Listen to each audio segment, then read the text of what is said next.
Hello and welcome to our YouTube channel. This is the second lecture in the lecture series of economics for UPSC prelims and mains.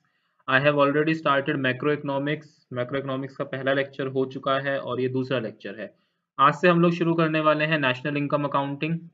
ये national income accounting का part 1 है. National income accounting को हमें खत्म करने में 2 या 3 lecture लगेंगे. तो जानते हैं कि नेशनल इनकम अकाउंटिंग में हम लोग क्या पढ़ने वाले हैं. ये सारे टॉपिक्स जितने भी हैं ये हम नेशनल इनकम अकाउंटिंग में कवर करने वाले हैं. ये टॉपिक्स और ये टॉपिक्स ये मैं आपको नेशनल इनकम अकाउंटिंग में पढ़ाऊंगा.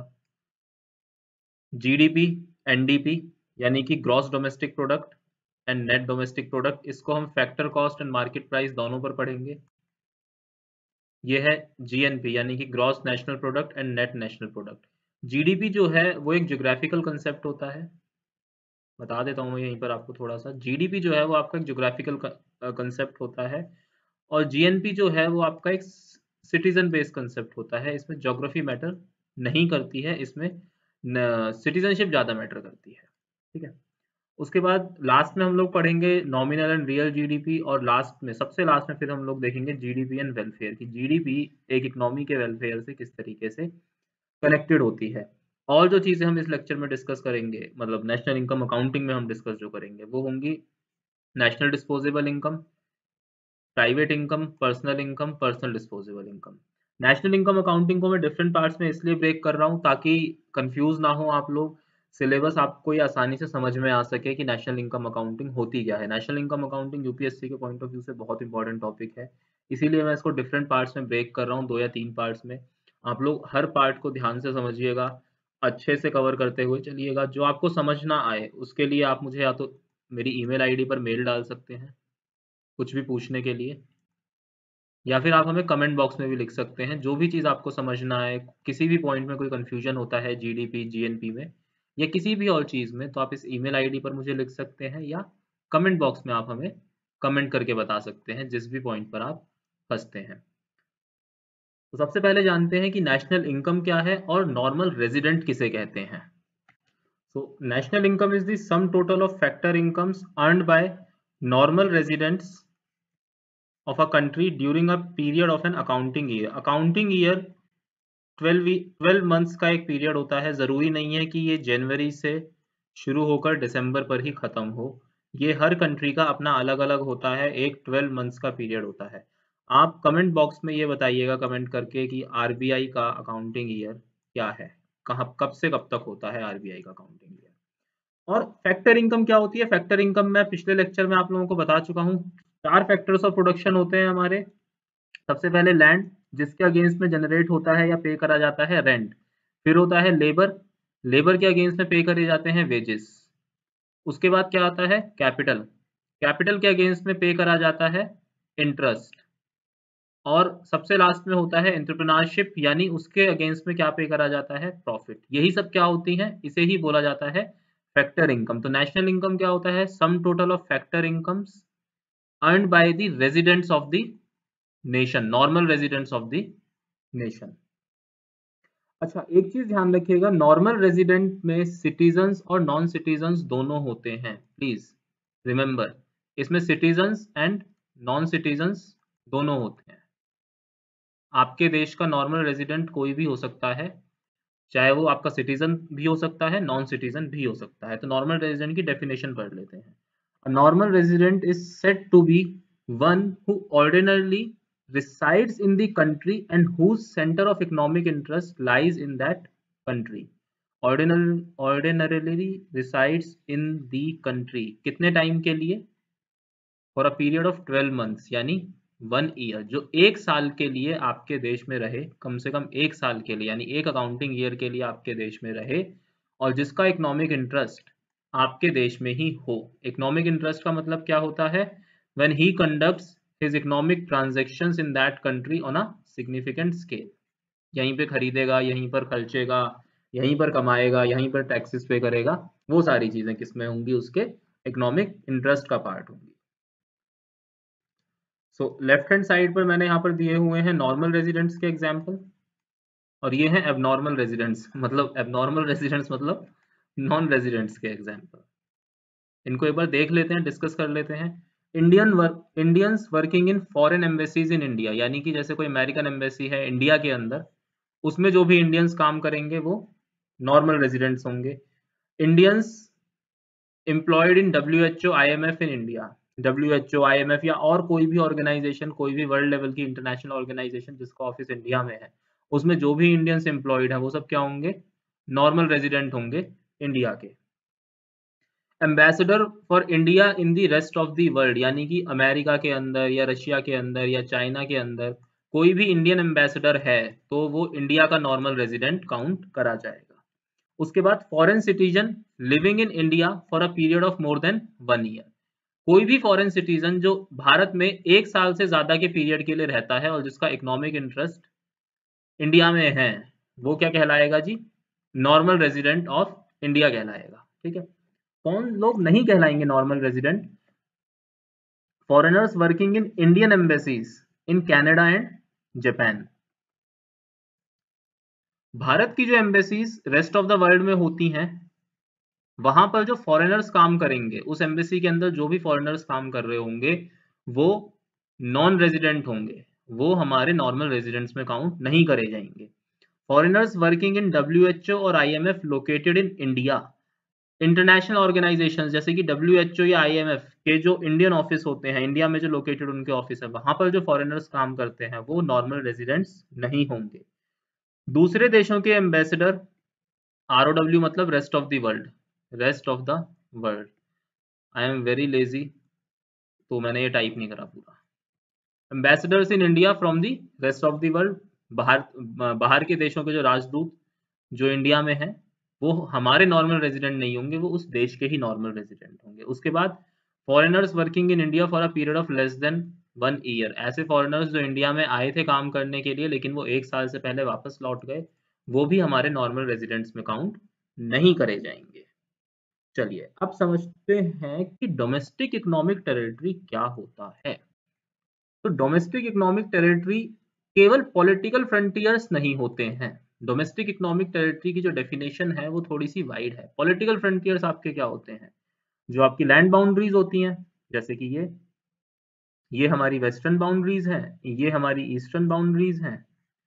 उसके बाद ये हमारी नीचे कह सकते हैं सर्दर्न बाउंड्रीज हैं, साउथ ईस्टर्न बाउंड्रीज हो गई, ये हमारी कौन सी बाउंड्रीज हो गई यहाँ पे, साउथ वेस्टर्न बाउंड्रीज हो गई। ये सब क्या है, ये हमारी लैंड बाउंड्रीज हैं। उसके बाद हमारे टेरिटोरियल वाटर्स, टेरिटोरियल वाटर्स कहाँ से कहाँ तक होते हैं जी, टेरिटोरियल वाटर्स होते हैं 12 नॉटिकल माइल्स, यानी कि समवेयर अप टू 22 किलोमीटर, ये होते हैं क्या, टेरिटोरियल वाटर। तो जो हमारे पॉलिटिकल फ्रंटियर्स होते हैं वो हमारी डोमेस्टिक इकोनॉमिक टेरिटरी का पार्ट होते हैं। उसके अलावा और क्या होता है डोमेस्टिक इकोनॉमिक टेरिटरी में, देखिए डोमेस्टिक इकोनॉमिक टेरिटरी की डेफिनेशन क्या कहती है, it refers to the economic territory which refers to the geographical territory administered by a government within which persons, goods and capital circulate freely, यानी वो geographical areas, वो geographical establishment जो भारतीय सरकार द्वारा या भारत के लोगों द्वारा एडमिनिस्टर करी जाएंगी और जहां पर भारतीय लोग, भारतीय सामान या भारतीय संपत्ति आसानी से आ जा सकती है, सर्कुलेट हो सकती है फ्रीली, वो क्या होगी, domestic economic territory of India कहलाएगी। ठीक है जी, एग्जाम्पल से समझ लेते हैं क्या होता है। Territory lying with in the political frontiers including territorial waters, ये मैं आपको बता ही चुका हूं पहले। टेरिटोरियल वाटर कहां तक होते हैं, 12 नॉटिकल माइल्स तक होते हैं। ठीक है, उसके अलावा ship aircraft operated by residents of country across different part of the world. Suppose करते हैं ये लंदन से न्यूयॉर्क सिटी के बीच में एक फ्लाइट उड़ती है जिसको एयर इंडिया मैनेज करती है।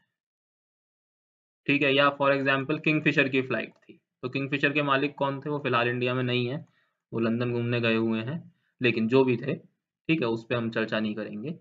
तो वो इंडियन थे, इंडियन लोग थे। तो ये एयर इंडिया की फ्लाइट या जो किंगफिशर की फ्लाइट है, किसकी डोमेस्टिक इकोनॉमिक टेरिटरी का पार्ट होगी, ये इंडिया की डोमेस्टिक इकोनॉमिक टेरिटरी का पार्ट होगी, और यहाँ से जो भी इनकम जनरेट होगी वो हमारी डोमेस्टिक इकोनॉमिक टेरिटरी में है। ठीक है जी, आगे देखते हैं। Fishing vessels, natural gas rigs, floating platforms operated by residents of the country in the international waters. ठीक है, इसका मतलब क्या है, इंटरनेशनल वाटर्स के अंदर सपोज करते हैं कोई पेट्रोलियम रिग था, ठीक है, कोई पेट्रोलियम रिग था, ऐसे करके कुछ होगा बहुत बड़ा सा, मेरी ड्राइंग बहुत बेकार है, ठीक है, कोई पेट्रोलियम रिग था जो रिलायंस इंडस्ट्रीज का था। अब रिलायंस इंडस्ट्रीज के मालिक हैं अंबानी जी। अंबानी जी भारतीय हैं, इंडियन नागरिक हैं, ठीक है, तो ये किसकी डोमेस्टिक इकोनॉमिक टेरिटरी का पार्ट हुआ, इंडिया की डोमेस्टिक इकोनॉमिक टेरिटरी का पार्ट है, क्योंकि ये भारत के लोगों द्वारा एडमिनिस्टर करी जा रही है, इसलिए ये इंडिया की डोमेस्टिक इकोनॉमिक टेरिटरी का पार्ट हो गया। उसके अलावा embassies, consulates and military establishments of the country located abroad, यानी कि इंडियन एम्बेसीज या इंडियन मिलिट्री बेस या फिर इंडियन एयर बेस जो बाहर किसी देश के कोने में, जो किसी बाहरी देश के कोने में है, बाहर किसी देश के कोने में नहीं, बाहरी देश यानी अदर फॉरेन कंट्री में कहीं पर है, वो सब किसका पार्ट होंगे, इंडिया की डोमेस्टिक इकोनॉमिक टेरिटरी का पार्ट होंगे। सिमिलरली इंडिया के अंदर जो अमेरिकन एम्बेसी होगी, अमेरिकन एम्बेसी इन इंडिया, ठीक है, ये अमेरिकन एम्बेसी है इन इंडिया, ये इंडिया की डोमेस्टिक इकोनॉमिक टेरिटरी का पार्ट नहीं होगी, ये अमेरिका की डोमेस्टिक इकोनॉमिक टेरिटरी का पार्ट होगा, क्योंकि अमेरिकन एम्बेसी के अंदर Indian goods, people and capital को फ्रीली मूव करने की परमिशन नहीं होती है, इसलिए अमेरिकन एम्बेसी जो है वो अमेरिका की डोमेस्टिक इकोनॉमिक टेरिटरी का पार्ट होगी, इंडिया की डोमेस्टिक इकोनॉमिक टेरिटरी का पार्ट नहीं होगी। सिमिलरली अमेरिका के अंदर इंडियन एम्बेसी वो इंडिया की डोमेस्टिक इकोनॉमिक टेरिटरी का पार्ट होगी, अमेरिका की डोमेस्टिक इकोनॉमिक टेरिटरी का पार्ट नहीं होगी। प्लीज इस चीज को दिमाग में बिठा लीजिएगा। तो अगर आपको नॉर्मल रेजिडेंट और डोमेस्टिक इकोनॉमिक टेरिटरी ये दो कंसेप्ट क्लियर हो जाएंगे, तभी आपको आगे जीडीपी और जीएनपी का कंसेप्ट समझ में आएगा। चलिए जीडीपी की बात करते हैं। देखिए जीडीपी मैंने आपको बताया था, जीडीपी एक ज्योग्राफिकल कंसेप्ट है, ठीक है जी। जीडीपी क्या है, जीडीपी एक ज्योग्राफिकल कंसेप्ट है। जीडीपी में इनकम किसने कमाई, हु अर्नड, इससे फर्क नहीं पड़ता, वेयर अर्नड, कहां पर कमाई गई, इससे फर्क पड़ता है। अगर वो डोमेस्टिक इकोनॉमिक टेरिटरी में कमाई गई है इंडिया की, अगर वो इंडिया की डोमेस्टिक इकोनॉमिक टेरिटरी में कमाई गई है, तो वो चाहे हमारे सिटीजन्स ने कमाई है चाहे नॉन सिटीजन्स ने कमाई है, फर्क नहीं पड़ता, वो किसकी जीडीपी में काउंट होगी, वो इंडिया की जीडीपी में काउंट होने वाली है, ठीक है जी। और दूसरी चीज, जीडीपी में हम net factor income from abroad include नहीं करते हैं। इसका मतलब क्या होता है, देखिए यहाँ पे समझिएगा ध्यान से, एक एग्जांपल देकर समझाता हूँ इसको, बहुत ध्यान से समझिएगा। होंडा है, होंडा क्या बनाती है, गाड़ियां बनाती है और मोटरसाइकिल बनाती है। होंडा की फैक्ट्रीज इंडिया में है, इंडिया में मैन्युफैक्चरिंग करती है होंडा। तो होंडा यहाँ पर जब जो भी रेवेन्यू अर्न करेगी, जो भी रेवेन्यू होंडा अर्न करेगी, वो इंडिया की डोमेस्टिक इकोनॉमिक टेरिटरी का पार्ट, सॉरी वो इंडिया की डोमेस्टिक इकोनॉमिक टेरिटरी में अर्न हो रहे हैं, इसलिए वो इंडिया की जीडीपी का पार्ट होंगे, ठीक है। यहाँ पर इस चीज को ध्यान से समझिएगा। होंडा यहाँ पर जो भी रेवेन्यू अर्न कर देगी वो इंडिया की डोमेस्टिक प्रोडक्शन का पार्ट हो जाएंगे, हमारे ग्रॉस डोमेस्टिक प्रोडक्शन का पार्ट होंगे। डजंट मैटर उसने क्या बाहर भेज दिया, ठीक है, उसने क्या प्रॉफिट बाहर सेंड कर दिए, होंडा कहाँ की कंपनी है, जहां की भी कंपनी है होंडा, ठीक है, ये आप मेरे को कमेंट सेक्शन में बताइएगा होंडा कहाँ की कंपनी है, ठीक है। तो उसने जो भी प्रॉफिट बाहर भेज दिए, डजंट मैटर उसने कौन से प्रॉफिट बाहर भेज दिए, जो भी रेवेन्यू उसने यहाँ पर अर्न कर लिया, हम उसको पूरे को इंडिया की जीडीपी में कैलकुलेट कर लेंगे। सिमिलरली टाटा का कोई मैन्युफैक्चरिंग यूनिट इंग्लैंड के अंदर है, हम ये मान लेते हैं कि टाटा का कोई मैन्युफैक्चरिंग यूनिट इंग्लैंड के अंदर है। डजंट मैटर टाटा क्या अर्न कर रहा है इंग्लैंड में, इंग्लैंड के अंदर वो क्या रेवेन्यू जनरेट कर रहा है, वो इंग्लैंड की जीडीपी का पार्ट होगा, इंडिया की जीडीपी का पार्ट नहीं होगा। और टाटा जो भी प्रॉफिट इंडिया भेजेगा, ठीक है, भारत को भेजेगा, वो इंडिया की जीडीपी में कैलकुलेट नहीं होगा, वो इंडिया की जीडीपी में कैलकुलेट नहीं होगा। तो क्या हुआ, ना तो हम जो होंडा प्रॉफिट अर्न करके बाहर भेज रहा है, वो जिस देश का है, जो भी उसकी कंट्री है, वहां जो वो भेज रहा है, ना तो हम उसको अपनी जीडीपी से माइनस कर रहे हैं, डिडक्ट कर रहे हैं, ना ही जो प्रॉफिट इंडिया के अंदर आ रहा है टाटा के द्वारा, ना हम उसको अपनी जीडीपी में ऐड कर रहे हैं। इसका मतलब हम net factor income from abroad, net factor income from abroad GDP में कैलकुलेट नहीं करते हैं। Net factor income from abroad का मतलब यही होता है जो बाहर के लोग इंडिया में अर्न करके बाहर भेज देते हैं, फॉरेन कंट्री में भेज देते हैं, और जो इंडिया के लोग फॉरेन कंट्री में अर्न करके इंडिया में भेज देते हैं, इन दोनों का जो सब्ट्रैक्शन होता है, इन दोनों का जो डिफरेंस होता है, उसे ही बोला जाता है क्या, net factor income from abroad. अब आगे चलते हैं जी, अब समझते हैं जीएनपी का कंसेप्ट क्या। हाँ जी, तो जीएनपी मैंने आपको बताया था, जीएनपी एक ज्योग्राफिकल कंसेप्ट नहीं है, फर्क नहीं पड़ता कहां पर कमाया गया, वेयर से कोई फर्क नहीं पड़ता, हु से फर्क पड़ता है, किसने कमाया उससे फर्क पड़ता है। तो अगर वो इंडियन सिटीजन ने कमाया है तो वो पैसा भारत की जीएनपी में ऐड होगा, डजंट मैटर वो कहां पर कमाया गया है, क्या उसकी ज्योग्राफिकल लोकेशन है, इससे फर्क नहीं पड़ता। तो सेम एग्जांपल ले लेते हैं जी, होंडा वाला। ठीक है, तो क्या होता, होंडा ने जो प्रॉफिट अर्न करके बाहर भेज दिया था, ठीक है, जो प्रॉफिट अर्न करके बाहर अपने देश में जो भेज दिया था, अपनी पेरेंट कंट्री में जो उसने भेज दिया था, ठीक है, उसको हम क्या करते, अपनी नेशनल इनकम में से डिडक्ट कर देते, माइनस कर देते। ठीक है जी, क्या कर देते, उसे हम अपनी नेशनल इनकम में से माइनस कर देते। और टाटा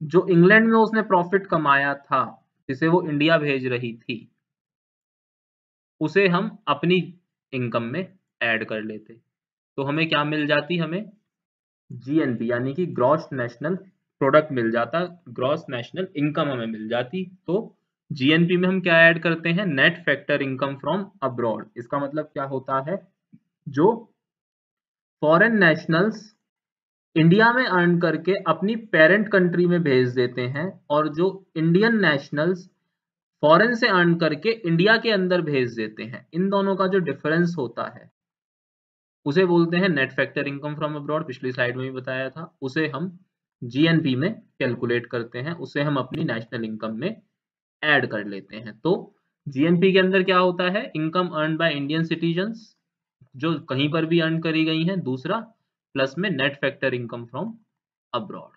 तो इस चीज को ध्यान रखिएगा, नेट फैक्टर इनकम क्या होती है, net factor income from abroad क्या होती है, और जीडीपी और जीएनपी का एग्जाम्पल। तो एक बार फिर से मैं यहाँ पर आप लोगों को क्लियर कर देता हूँ, एक बार और इसको बता देता हूँ।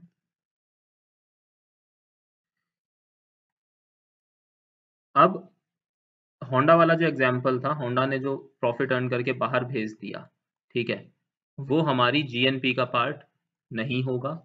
लेकिन टाटा जो अर्न कर रही है, ठीक है, प्रॉफिट इंग्लैंड के अंदर जिसे वो इंडिया भेज रही है, वो हमारी जीएनपी का पार्ट होगा। ठीक है, that will be calculated in are GNP, और यहाँ पर ये प्रॉफिट माइनस कर देंगे, ये हम कैलकुलेट नहीं करेंगे। जबकि जीडीपी के अंदर हम सारा रेवेन्यू कैलकुलेट कर रहे थे, whatever Honda has earned here, और जो भी टाटा ने इंग्लैंड में कमाया उस रेवेन्यू को हम टोटली डिडक्ट कर रहे थे।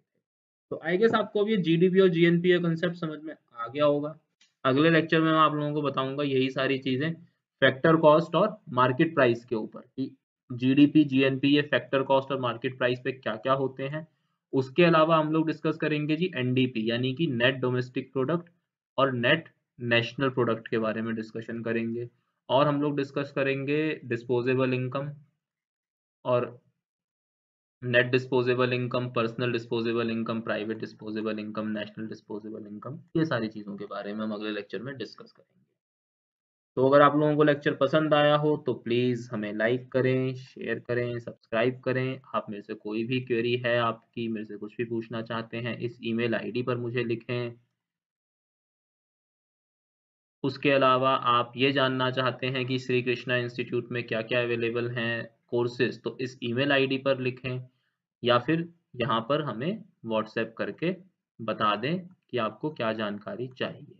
हमारा जो कॉर्पोरेट ऑफिस है वो फरीदाबाद में है। अगर आप लोगों को पर्सनलाइज्ड गाइडेंस चाहिए, यूपीएससी के लिए पर्सनलाइज्ड लेक्चर्स चाहिए, तो उसके लिए भी आप हमें इस नंबर पर या इस ईमेल आईडी पर कांटेक्ट कर सकते हैं। So thanks for watching this lecture, bye bye, take care, thank you.